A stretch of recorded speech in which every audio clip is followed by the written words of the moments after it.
So I reached out to Joe Prin and I said, hey, the Idaho Statesman told me to reach out to you to discuss this issue with what happened in their article with that contractor, Michael Rose. And so that was on KBOI. So he invited me to be on his radio show. And what was the name of his radio show? Home Fix Radio Show. Home Fix. Interesting. Yeah, he's been doing it for a long time. Interesting. Yeah, I've never heard it. Never? Never. It's Saturday mornings. All right, cool. We missed it this morning. Interesting. So, Ethan, are we live? We are, yes. All right. Well, everybody, welcome to episode 1 of the original 208 Contractor podcast, the OG 208 podcast. My name is Anthony James, and I'm very excited to introduce a very special guest, as well our newest addition to the administration of original 208 Contractors, Tracey Henry of Henry's Treasure Valley Fence. Yes. All right. So thank you for joining us, Tracey. We were just discussing, business contracting and, best practices in the state of Idaho, Treasure Valley and beyond. And Tracey and I kind of came together a little while ago. Was it about a month or so ago? About some concerns that you and I both had about, the lack of transparency or even order of operations in our industry here in the state of Idaho in particular. Yes, I reached out to you after I was invited to be a part of the original 208 Contractors group, and I had concerns over what was happening in the group. Mm-hmm. And it's not just in the group. There's many contractor groups on Facebook that are just inundated with unregistered practice. Mm-hmm. Just completely filled with people saying, I can do this for you. I can do this, performing outside of their scope of practice Mm-hmm. and doing work that they should never do. Correct. And so I brought that to your attention. Mm-hmm. And we became friends and started working together to fix the problem, at least what we can do in the group and beyond. So no, it's always been, a vision of mine for the 208 contractor group, to be that sort of that standard. And that's one of the reasons why, we made the rule, the fourth rule, which is now the first rule. I don't know what happened to the other ones. I'll get to that today. But it requires you guys as contractors, when you're looking for services or, when you're offering your services, to include your contact information, include your RCE or your RCT numbers, your specialty trade contracting license numbers. And that's twofold, I think, Tracey, for my, approach on it. For one, obviously, a client shouldn't have to, if they want to have access to that information. I feel like we as the professionals should be transparent about that from the start. Yes. I think one of the laws actually is that you're required to show your RCE or your RCT number, isn't it? you're supposed to publish it everywhere. It's Yeah. supposed to be on every job site that you're at, Mm-hmm. published for anybody to see it, in any advertising. So if you're having a sponsored ad on Facebook and you don't have your RCE number or RCT number, how do you separate yourself from anybody who's unregistered? Right.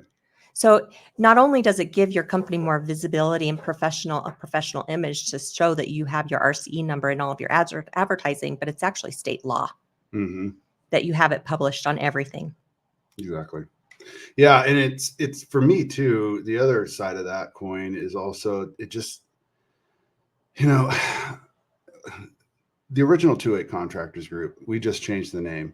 It used to be like when we first, started the group, Charles and Crystal and I, there was no other contractor group on Facebook for Idaho. And we were just like, hey, let's make this, let's build this. Right.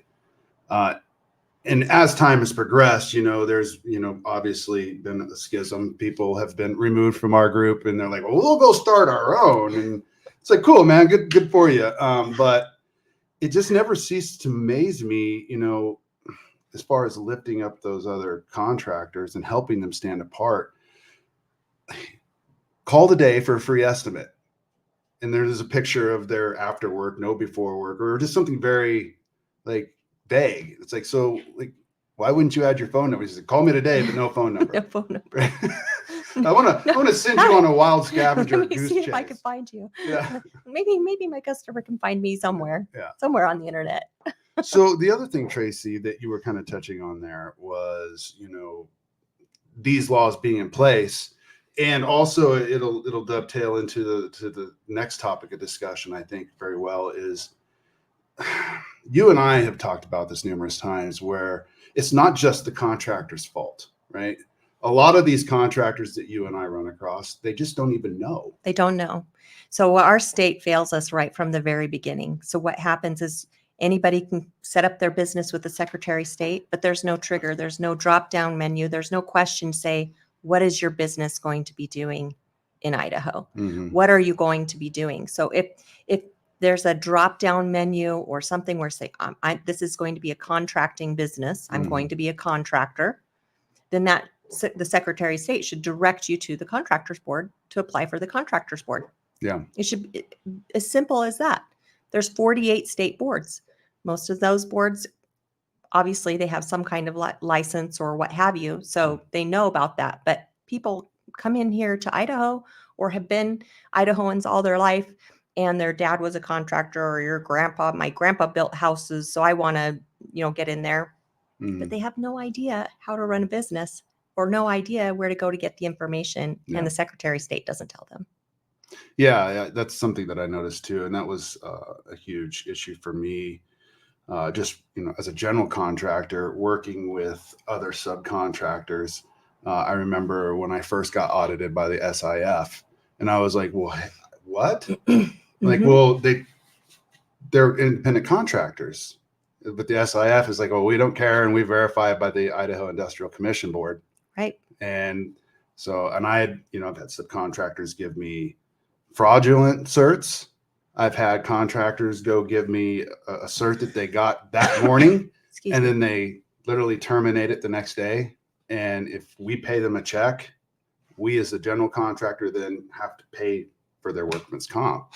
Right. And I think a big thing, and my insurance agent, he says, well, realistically, you're gonna have to trigger something really hardcore to cross this line. But ultimately, once you do cross that line and you start paying for your subs, workman's comp, you're crossing IRS lines of the independent contractor versus employee. Sorry. I got a tickle in my throat all of a sudden. No, it's cool. But it's really interesting to me, when I took my contractor's license in Oregon, in fact, that's the book for it right here. And there's nothing in there about my trade knowledge skill. It's all business, and taxes, laws, finance. And I think you touched on a really key point there momentarily ago. Like a lot of these guys are really excellent tradesmen. But my God, they are just horrible business people. They don't know. They don't know anything about business. Yeah. And I would even put my husband, when he first went back to, after his parents closed their commercial and residential remodel business, he's like, I want to go back to fencing, started a fence company. Mm-hmm. Didn't know anything about business at all. And so we joined, when we found the American Fence Association, they actually have a fence contractor business school. Interesting. Goes over laws, goes over design, goes over OSHA, goes over so many different things. Mm-hmm. And then he has to take a test to make sure that he knows everything that he studied. Is there continuing education as well? And continuing education. Mm-hmm. And we have to recert that every 3 years, that he's continued that education. So that's something that you mentioned a while back. You are a certified fence company with that organization. Yes. How many, fence companies in, Idaho or even just Treasure Valley do that? Not very many. Yeah. He was the actual first certified fence contractor in Idaho. There's more now, Mm-hmm. but that's through the work through the American Fence Association, really getting out there to, as a chapter, to Mm-hmm. educate fence companies on how important that is. Interesting. Yeah. And it's super important because, it's, I commonly see when people try to post in the group and they want to blast other people, Mm-hmm. I'm all for it. right? Yeah. If you've got somebody out there who's really done you dirty, right? Like, don't just come on there and say, "Wah, wah, wah, wah, wah." Like, okay, cool. Well, where's your contract? Mm-hmm. What does the final work look like? What was the scope of work? What did you agree upon? Is any of this, right? Exactly.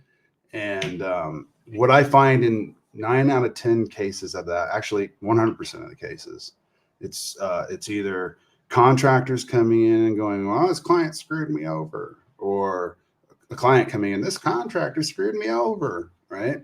Mm-hmm. Every single time I ask them, Where's your stuff? First question I ask is, can I look at your contract? Uh-huh. More times than not, it is a string of discombobulated text messages. And I'm like, no. No, that's not a contract. Yeah. And that's a huge part of the difference between, being a business person and being a tradesman. Exactly. So tell me a little bit about how where you started in your path with, because I know you actually are working with legislators. I myself have been down to the Capitol a few times and spoken with some representatives.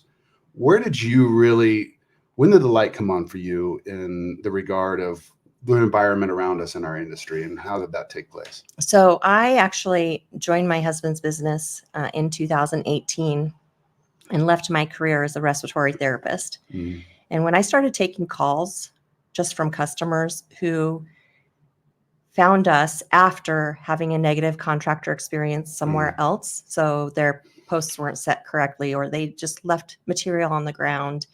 There's one customer in particular who called, and she basically found a criminal without knowing that she had found a criminal. He she cashed in her savings bonds and paid him over double of what we would have charged for her fence. Mm-hmm. And then he didn't build her fence. He didn't do anything. Didn't do anything. And told her to get in line. There were so many in front of her when she tried to get her money back from him. And she's an elderly woman. What can she do? She didn't know where to go to get help, didn't know how to get her money back at all. And so I went to, this was December 2019. I went to a Contractors Board meeting.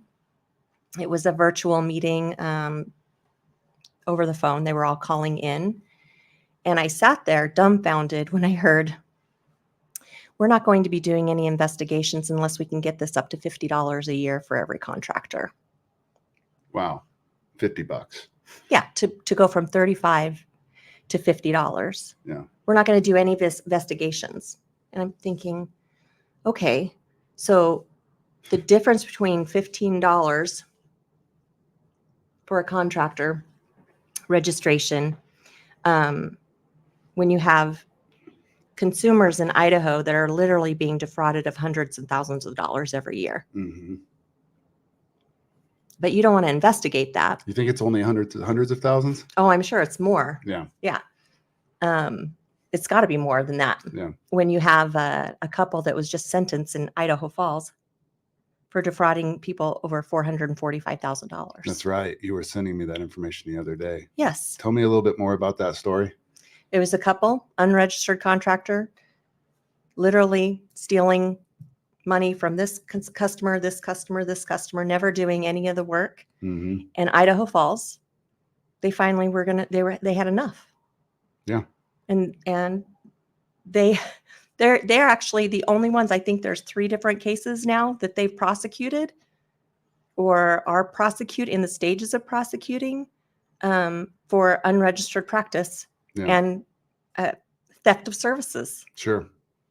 Or not theft of services. What is it? It's like, what the charge is. Fraud and larceny. And basically, it's not doing the service, what have you. Yeah. There's a certain term for that law. I can't remember what it is either. So that being said, too, one of the things that I really value with you being a part of the administration of the 208 Contractors Group is you come with a level of knowledge about some stuff that even I didn't know about, right? And so I think together, we're kind of teaching each other And then as we're teaching each other, the group gets that by osmosis, so to speak. Yes. But one of the things that you brought to my attention when you first started moderating the group was there is out in eastern Idaho, there is like this tiny little pocket of where Idaho is trying to do it right. I guess. Idaho Falls and Pocatello. Tell me a little bit more about that. So, and the differences between there and here and why. So Idaho Falls and Pocatello actually have contractor licensing on top of your state registry. Mm-hmm. So Idaho Falls requires you to be a construction manager, do CEUs, take a test, and Pocatello does the same. I'm not sure exactly what all of their requirements are and who exactly needs to be licensed. I'm still doing some research on that, but it's way different than the rest of the state. The rest of the state, you just basically pay your $50, show your proof of insurance, decide if you're going to be a general contractor, if you're going to be a specialty trade contractor, and that's it. So that brings another interesting point that I've kind of always, I don't know, wrestled with a little bit. I guess the best way to put it is like there's so many gray areas when it comes to, you know, how things are supposed to be done in Idaho. And it's this constant like debate over, well, contractors aren't licensed in Idaho. They're only registered, right? And I get that, right? Because it is a contractor registration. But when you go to the Department of Occupational and Professional Licenses, it actually is, it's a occupational and professional licensing, and you are getting registered with that entity, right? Mm-hmm. So what do you think the crux of that definition really is? Is it licensed if you take a test, or is it licensed when you get registered, or is it, what do you think about that? So I think there's a lot of terminology confusion, even with the state. For example, just the other day I found because they've been revamping all of their board pages and creating basically a new website. I-Court's doing that too right now. I think the state is revamping a lot of it, a lot of their pages. And I found on the contractor board page specifically, it said apply or renew license. And I emailed Bob McLaughlin, who's the public relations director for Doppel. And I said, this is why there's confusion, is because the state confuses contractors. They confuse everybody when they say, oh, it says it's going to be a license, but then you get registered contractor entity. And so they say they're licensed, but it's actually not a license unless you're HVAC, electrician, plumbing, manufacturer home builder, or have a public works. That's it.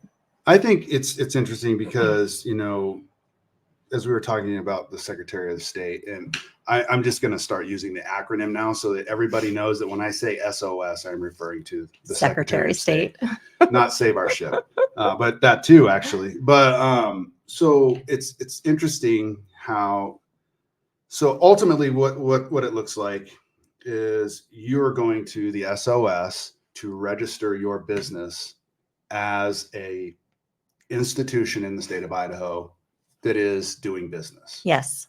And then if you are going to do contracting, and there are some other industries where you have to go, like if you're a doctor, if you're whatever, an HVA tech, there's different registrations for that at the Department of Occupational Doppel. And but it's interesting because it's like, okay, well, I'm going here and I'm basically creating my business with the state of Idaho. Now, if I'm going to contract for anything more than $2,000, I have to go get registered to do so with Doppel in the state of Idaho. Yes. I wonder, it's always just like perplexed me. It's like, why are we debating that? You know, but it's not necessarily a debate. It's a lack of knowledge. Yeah. This is how you have contractors, general contractors, very knowledgeable people, knows the law, what have you. They're out there doing the right thing, tradesmen doing the same thing know it. Then Mhm. you have two others over here. The ones that go to the Secretary of State, register their businesses, and then take the number that they get from registering their business name as a license Yeah, and they say and licensed say and bonded. licensed. Yeah. Yeah. And it's just not true. Mhm. They just don't know. They're out there doing great work. They just don't know that they're actually putting their own businesses at risk, Mhm. because without that registration from the Contractors Board, their customer does not have to pay them. Sure. They don't have any lien rights. Right. They don't have any right to do a permit. They don't have any business protection at all. They could do the best work, over $2,000, and then come back and say, here's your invoice. And then the customer that knows, hey, you're not registered, Yeah. I don't have to pay you. Yeah. Right. Or you have the one that's over here, the other Mhm. contractor, who's deliberate, just out there to defraud. Mhm. And there's plenty of that going around too, right? But you have consumers, citizens of Idaho, that just don't even know where to get the information. They see a sponsored ad on Facebook or get a referral over next door. Yeah. They don't even know to ask the question, are you registered? Mhm. Do you have insurance? Mhm. Do you know your trade? Like, Do you? Yeah. Yeah. It's a very extensive, like it's a very systemic problem, I feel like, in Idaho, and I think that's one of the biggest square footages of common ground that you and I have been able to stand on with each other, is that there is just this, like you said, this terminology, like just confusion, and I don't think sometimes the state even knows what to do about it, and so they're just like, yeah, you guys figure it out. yeah, they're not fixing it. Yeah. They're not fixing it. When I went to the Contractors Board meeting in November, I'm like, there needs to be some kind of public service, Mm-hmm. some kind of what are our fees being used for, Mm-hmm. other than investigations that are years behind, Right. right? So we need to have some kind of public service to educate consumers how to choose a contractor, Mm-hmm. how to do their due diligence, so that they know how to protect themselves and their property. Right. Right. And then there has to be a better way than throwing up an FAQ page on the Contractors Board page, because nobody looks at that. I mean, unless you're like me. Well, even if I mean, if they how do do- look how- at it, how do they find it? How do they find it? And how Yeah. do they know actually Yeah. to read the law? Yeah. What would be, Tracey, like, I'm a homeowner. I never really hired a contractor before. I need a new fence, and I can't afford you. So you're going to tell me the next best steps to find the best contractor I can find, right? What would you advise to me as a client or a prospective client, a homeowner, on, like, okay, how do I really find that contractor? What would those steps look like? So I actually wrote a due diligence booklet to Mm-hmm. walk them actually through the steps of what to do.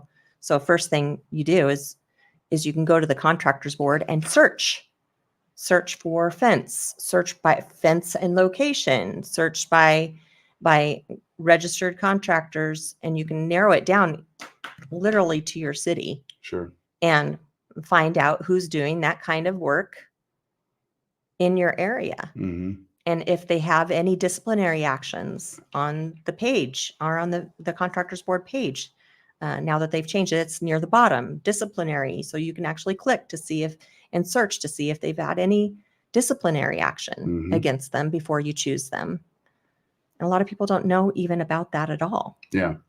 Yeah. They're just like, send me some pictures and send me some references. Yeah. The Google reviews look great. Right. Even Google doesn't vet. No. All you got to do is send in a or postcard. Angie. Yeah. Angie doesn't vet either. Right. They say they do, but no, they don't.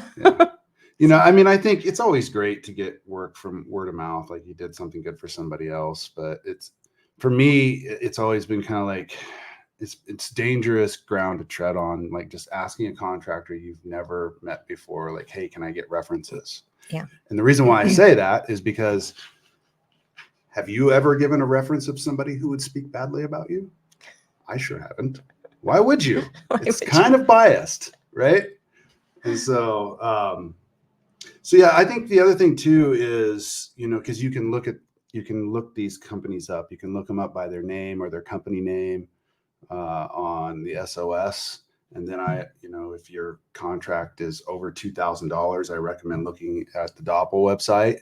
Mm-hmm. And, at that point, then you can go, that person's registered entity or the name is usually the owner, right? Sometimes it's not if it's a foreign entity or whatever, but you can then at least get that information. And then you can go, what I love about Idaho is iCourts. The iCourts Yes. portal is awesome because you can actually take my name, Anthony James Brown. You can take Tracey Henry, and you can go look at our criminal record, and you can shake your finger at me for my 2 speeding tickets. I went 15 years without a single infraction, and I moved to Idaho, and just like last year I got 2 speeding tickets, one right after the other. I was like, shit. But not on 55 or 95 though. No, the first one was right here, coming up to the down fairway to the office. I was getting ready to head out to Medford for a job, and I was running late. I was doing 50 down Fairview. The cop was really cool though, because as he pulled me over, I was just like, "Yeah, man, you got me. I'm not even trying." So here's my info, and he was really cool. So he knocked it down because I was excessive, and then I got caught over. There's a little side street down there by Chinden and was it Grandview or Glenwood or whatever? Glenwood. Yeah. Mm-hmm. And that one was excessive too, because I was doing 35 and 25 or something. Anyway. See, now if you were my husband, all you have to do, this is where you have an indifference with the police, is that all he has to do is start talking Ford trucks and he gets talked out of a ticket. So if you had a Ford truck, maybe you wouldn't get tickets. So is your husband an officer? No. Oh, My husband's a contractor. Okay. But all he gets pulled over, the police officer, hey, they start talking Ford trucks. And then he's like, oh, have a good day. I'm just shaking my head going, oh my gosh. I need to learn that technique. So jumping back, I just to recap, I think it's wise. Google reviews are great. If you've got a reference from somebody that you actually know, that's great too. But realistically, I think one of the best practices of finding a good contractor are those 3 avenues: the SOS, Secretary of State; DOPL, Department of Occupational and Professional Licensing. Yes. And then iCourts, iCourtsPortal.com, I think it is. But that's if you really want to, do your due diligence. Yes. That would be what I recommend, because I, as a contractor, I've had my pictures actually stolen and presented to somebody else's their work. Right. Yes. That does happen too. Yeah. One of the things that you and I have talked about in the past, and we see it come up fairly often, is, Idaho's a right to work state. and I think people have this misconception of what that really means. And it just means, yeehaw, we can do whatever we want. And it's just not the case.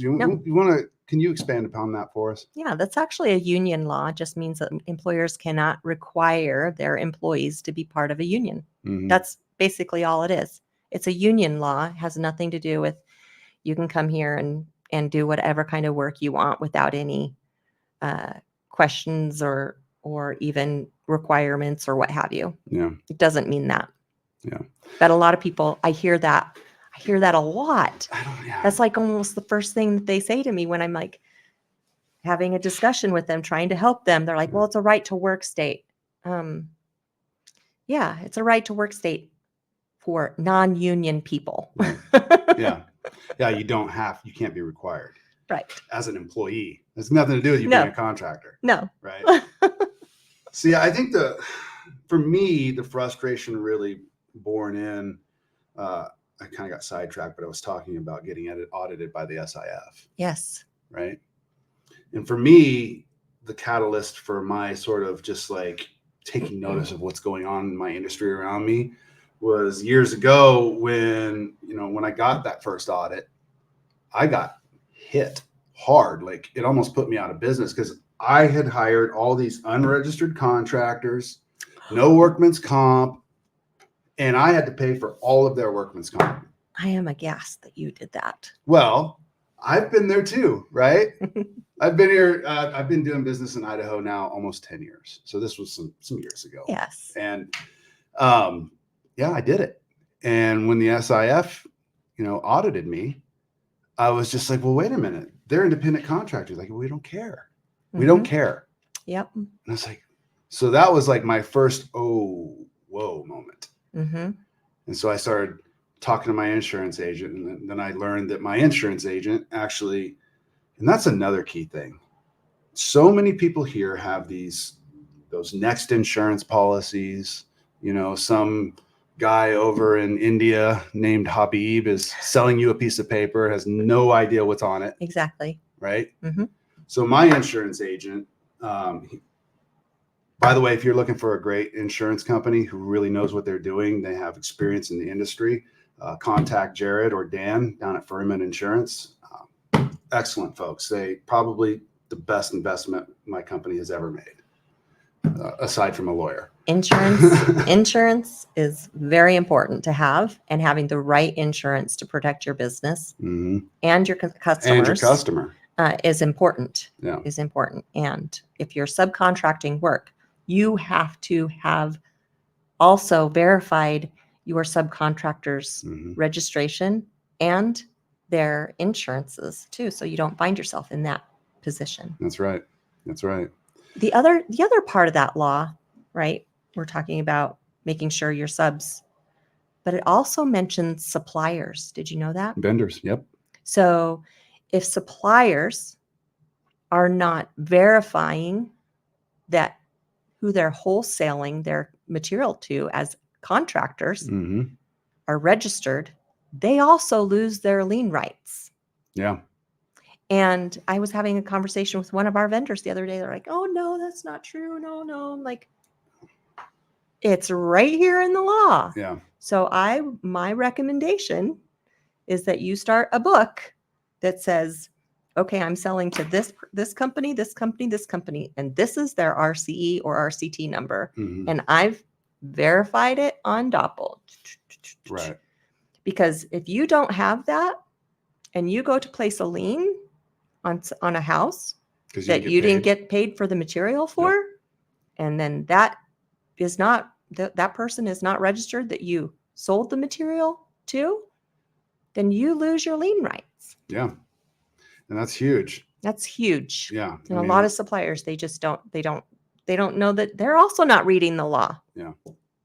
It's one of the things when I took that contractor's test in Oregon, I studied for 3 months for it. I mean, it was very extensive, and there's a lot of stuff in there that I really feel like I walked away from it not just a better contractor, but also a better business owner. Yes. Because the curriculum in it really is geared towards that business end and the laws and like knowing how to operate properly and why, like how it protects your business, Mm-hmm. how it protects your clients, and how it protects the economy of our state. Yes.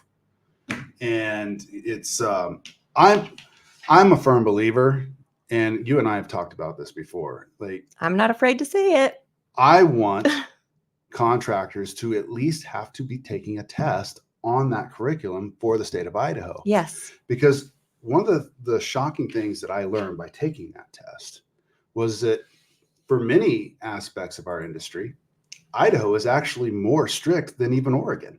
Yeah. The difference is that Idaho doesn't require you to know it.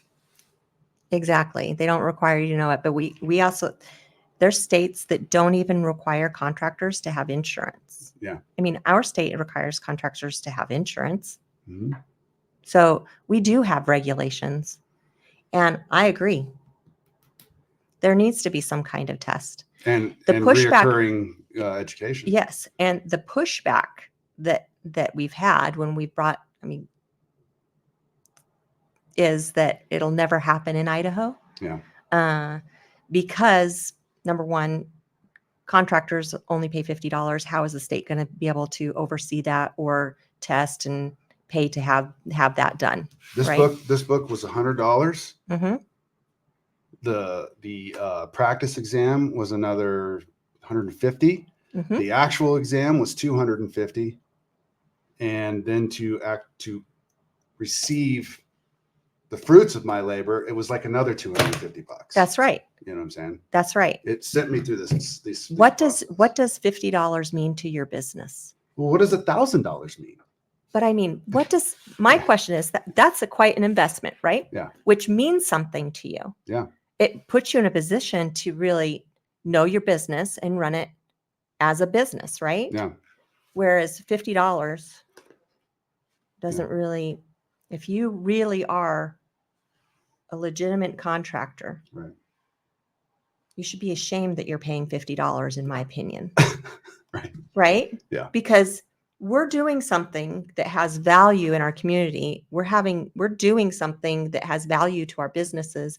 We have employees that we're putting food on our table. Mm-hmm. Isn't our business and investing in our business worth more than $50? Yeah. I think it's worth more than even the $1,000 it took me to get through that test. Exactly. So registrations, and I support licensing. I will completely come out and say that I support licensing. I know. Ooh, Tracey. I know, but isn't that what this is? Yeah. So, but regardless, if we get there or not, $50 is not enough. It's not enough for you to say that you value the work that you do, and that registration means something. Yeah. It's not enough for the state to do what they need to do, the Contractors Board and all the investigators that work so hard to investigate all of the consumer complaints that are coming in, and do it well enough so that it weeds out those that are not serving Idahoans the way that we're supposed to be serving them. Yeah, no, right? Absolutely. So how are they supposed to really do anything? What's the point of having checks and balances in place if you don't have the resources to actually, to enforce them? Right. Exactly. So I support raising the fees even more. Mm-hmm. Some contractors look at it as a tax. They look at it as like, it's only $50. That's what I mean. It's like, it does not mean anything. I can already see the pitchforks and the torches coming to tell you to go back to California. I'm an Idahoan. I was born and raised here. My grandparents went to Boise High. My grandfather, Will Selman, actually built the town of Loman and built the Selman Dam that brought power, because power company wouldn't bring power to Loman for a bunch of cabins. Yeah. My grandfather built Tennessee Ernie Ford's first home in Idaho. Right. So yeah, I'm an Idahoan through and through. Right on. I'm from Kansas City. I've been here 10 years. There you go. Go back to California. Anyways, no, it's true, because, a couple other things I wanted to touch on, like what you were talking about, the testing and the actual checks and balances, and having the resources to have those checks and balances actually enforced. I think part of it was the AIP. I can't remember the acronym now, but there's an institution that's literally just across the street from the Capitol, where there's lobbyists and representatives. And when I spoke to them, they were actually going up against a bill that loosened the regulations on electricians and bringing it was 4 apprentices per journeyman to 8. I mean, that is a high risk variable. Yes. You know what I'm saying? It's like, and from what I understood of the discussion was that one of the reasons Brad Little is, gotten where he's at is he's run on this campaign of no governor has ever loosened more regulation in the state of Idaho than Little. And I get it. Like, I am not a fan of big government. Right. But you have to have something to protect the citizens that live in your state from the things that are happening. Yeah. And this is going to be alarming, because I don't think people realize what's going on. It's just not out there enough. I mean, the Idaho Statesman, the Eastern Idaho News, the Northern Idaho newspaper writing about negative contractor experiences and the fraud that's happening. But the consumers that have been defrauded are either too embarrassed or don't know what to do or don't know where to go or don't have the support of anybody listening to them about what's happened to them. There's that. But the Contractors Board is receiving the highest number of complaints that they've ever received in their entire existence right now. Yeah. Why is that? I don't know. You tell me. Do you have a guess? So under the building, construction, and real estate, 16 boards. I would guess it was probably because of the influx of population. Probably. Do you know what the percentage of consumer complaints that are just involved with contractor practices? I have no clue. Take a guess. 15, 16%? 80% of consumer complaints are for contractors in Idaho are in regard to contractor practice. That 80%. Holy wow. It should be alarming. It should be alarming to our news agencies. It should be alarming to the public. It should be alarming to our legislature that something has to change. 80% is a big number. That's it's shocking. All real estate, all construction, all building, 16 boards. 80% of consumer complaints coming into those boards are in regard to contractor practice. Wow. People complain about their realtors. People complain about real estate transactions, building, what have you. Yeah. 80%. That's insane. That's alarming. Something has to give there, and again, like, I am not like big government by any means, but something has to give. Yes. And it's like, and I get it, it's like, Idaho is sort of like the last frontier, and people hate change, but change is here, whether you want it or not, or whether I welcome Californians here or not. They're coming. Okay. So, I mean, it is what it is. And, something like, and that's what you and I are really kind of fronting up, heading up into contractors. You've actually been speaking. You sent me that law that was proposed, or that bill that was proposed by, who was it again? Well, I've been working so when I met with one of our state senators to discuss this problem, he was also shocked and unaware of the things that are happening in our state to the citizens that live in our state. Yeah. And he was shocked. And he gave me what's called a purple slip to work with state attorneys to work on revamping, adding terminology, more language to that registration law, to try and get more clarity on the situation. Yes. Yeah. Right. So more, how do I say this? More support for the citizens of Idaho. Yeah. Requiring the Secretary of State to actually educate businesses that are registering their business names about the Contractors Board, actually requiring that. And then also, when a customer or when a citizen of Idaho files a complaint with the Contractors Board, and especially if there's some kind of action that's repeatable. Yeah. So somebody goes, I'm going to collect a deposit, $10,000 deposit from you, and not do any work. That's repeatable, right? That's something that they are intentionally doing. Yep. The Contractors Board right now, their penalty is maxed out at $1,000. Yeah. And it's a misdemeanor of maybe 6 months in jail. Yeah, but that has never happened. Yeah. Do you know why? Yeah. Nobody's I've never heard of it. Because it's in the law, but then it's up to the district attorneys or even our attorney general to say, oh yeah, let's prosecute this. Right. So they've actually not ever ever that I've in any disciplinary action that I've read, there has never been 6 months in jail, 3 months in jail. None of that. Is there a record somewhere of what penalties have been? Oh, yes. What's the highest one that they've given that you've seen? Well, the highest they can do is $1,000. Yeah. So the highest I've seen is $1,000 plus the attorney fee and the investigative costs. Oh, okay. That's the highest. But nobody's ever gotten time, huh?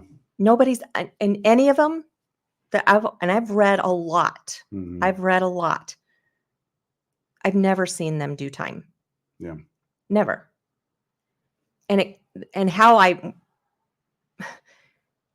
it's been said back to me is that the district attorney has to say, this is something that we'll go ahead and prosecute, right? Mm-hmm. It's Idaho Falls that are actually seeing it and now doing something, but Ada County, Canyon County, Mm-hmm. Gem County, all these other counties, all these municipalities are not intertwined in No. communication with each other. they're like,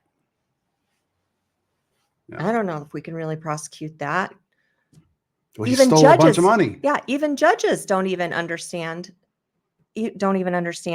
that. I was talking to a consumer who actually took this to court, took her defrauding contractor to court. Mm-hmm. And the judge didn't want to levy any punitive damages because he didn't want to damage the contractor who was already practicing unregistered. That is crazy to me too, because I remember when I first got hit with that audit. Yeah. And I'm just like, I'm sitting here and I'm like, I've got contracts, I've got systems. I mean, back then my systems and processes aren't what they are today, but I was actually focused on building a business and I was, making moves and really trying to do it right, trying to make the transition from carpenter to business owner. Mm-hmm. And I remember having a conversation with the audit officer and I'm like, I forget her name. I think it was Lisa or something. I said, Lisa, I'm not complaining, but I mean, I look around and I see all of this going on. Why are you only why me? Why did you actually pick me out of the group? Right. Mm-hmm. I wasn't like, why me? I was just like, but what was it about me that attracted you? Mm-hmm. And she was straight up with me. She goes, Anthony, we don't have the resources to go after all of these people running under the radar. Yeah. And I was like, great. So I'm being punished for doing it the right way. I get it. Okay, here's your money. Yep. But I think I think we should probably start wrapping this up. But one of the other things I wanted to talk to you about really quick was, now I see this all the time, and you and we just saw this the other night.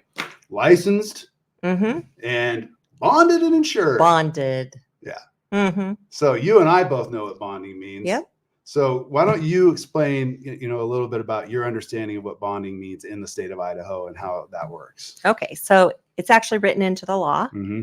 The contractors are not required to be bonded at all. Mm-hmm. And it's written in the initial disclosures that all contractors are to provide on initial estimate, that the bonding actually needs to be purchased. If the consumer wants bonding, they need to be, it's their right to purchase it. Correct.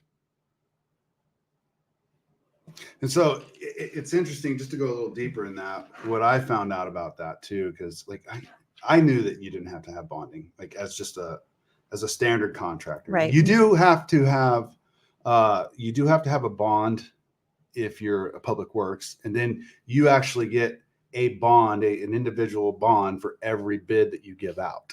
Yes. Right. Whether you get it or not. But if you're residential or commercial, or you're not doing anything that's not public works or federal, right? It's actually, I still have to, as the owner of the company or the business, I still have to get what's called a performance bond. And I cannot get that until that homeowner or that property owner goes to their homeowner's insurance, their attorney, they draw up a contract, and then that gets submitted to me. And then once I finally get that, then I can get a performance bond on that one job and that one job only. So when I see people. But then who pays for that? Well, that's what You bill it to the I bill it to the client. right. I can't The take customer. that out. The customer pays for that. Yeah. Yep. It's And every not time I not a explain that- requirement Yeah. per the law Yeah.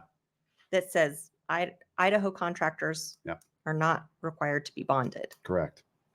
And I've had a few clients ask me that, are you licensed, bonded, and insured? And it's like they're all proud, like I'm a savvy consumer. Oh yeah. Right? Are you licensed, bonded, and insured? Well, actually, no. I'm not licensed, bonded, but I am insured. Yes, I'm insured. And I'm registered. And I'm registered. That's right. I'm registered. I'm insured. And you can purchase a bond. And if you would like a bond on your project, here are the steps to do it. Exactly. How much is that going to cost? It's probably going to cost at least a few $1,000s. Oh, you know what? Never mind. So every time I see somebody post licensed, bonded, insured, I'm like, Even the flyers that you get in the mail or the newspapers or whatever that are postcard, whatever, and it says, or those coupon advertisements that they throw in your mailbox, right? There's always something that says licensed, bonded, and insured. Yeah. Licensed and insured. Oh, it makes me feel so warm and fuzzy. How about you? Yeah. So wonderful. So wonderful. It's interesting to me though, but that comes back to how our state confuses people. They confuse contractors with combining the terminology all the time. It should just be like, hey, here's a process to get licensed to contract in the state of Idaho. It really should be just that simple. And I feel like it should come at a cost, because I don't know about you, but I've never valued anything I had, got for free. No, exactly. Or even for $50. Well, I valued that, but I mean, not quite like I would, like if I actually had to invest. The money isn't the investment. It's the time and the knowledge gain. That's right. So Tracey, first of all, I'd really like to say I value your time coming on the podcast today. This is episode number 1 of the rebrand of OG 208 Contractors. Tell us how, if people want to know more about what we've talked about today and they want to reach out to you, or they want to reach out to Henry's Treasure Valley Fence and inquire about those sorts of things, how do they do that? But also, you'd mentioned your booklet earlier, and I really, I wish I'd have reminded you to bring that with you. Oh yeah. Why don't we do this? How do people get a hold of your due diligence booklet? Well, it's on our website, treasurevalleyfence.com. It's on our website. Okay. They can get it there. Ethan, put that up on the description when we post this. treasurevalleyfence.com. They can reach out. I'm on LinkedIn, Facebook, Instagram. They can reach out to me. I'm happy to meet with anybody who wants to have me look over, make sure they're set up properly. I'm happy to do that. Right on. Well, and if a consumer has a negative contractor experience that they want to talk about, I'm happy to listen to that and try to see if I can help. Yeah, that's one thing too. It's like, it is really interesting, like when you're being an admin on a group of with 6,000 members in it, you really kind of see the underbelly of what's going on out there, and it's whoa, it's that's eye-opening. It's very eye-opening. It's very eye-opening. I already had a vision of kind of what's going on just because I'm in the industry, but it's given me an opportunity when somebody requests to post to say, hey, this is actually what you should be doing, how you can protect your business. This is where the information is, and to see the difference in response. So some people are out there just receiving that, understanding it, and doing something that they can change to protect their businesses, or they're like, I just want to work. I'm going to keep doing what I'm doing, even though I've been informed that it's against the law. Yeah. I'm just going to keep doing it. I'm just going to keep doing it. Yeah. Well, everybody, thanks for joining us today on the OG 208 podcast.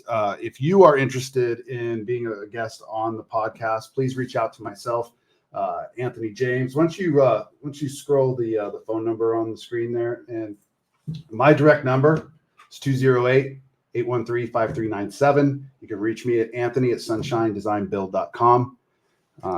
if you want to reach out to either Tracey or myself and just kind of have a private conversation, you want to ask questions, we're not here to, run it with an iron fist of tyranny, but we will bring that fist down on you guys who are really, going out of your way to just remain ignorant. But there's a good portion of you, and from what I see, there's most of you who just you just want to ask questions. Tracey or myself are available in the group at any time. Just reach out. If we're not available, we'll obviously get back to you as soon as we can. But Tracey, thank you so much. You're welcome. It's a pleasure to have you on the maiden voyage of OG 208. Yes. All right. Have a great day, everybody. Wonderful weekend.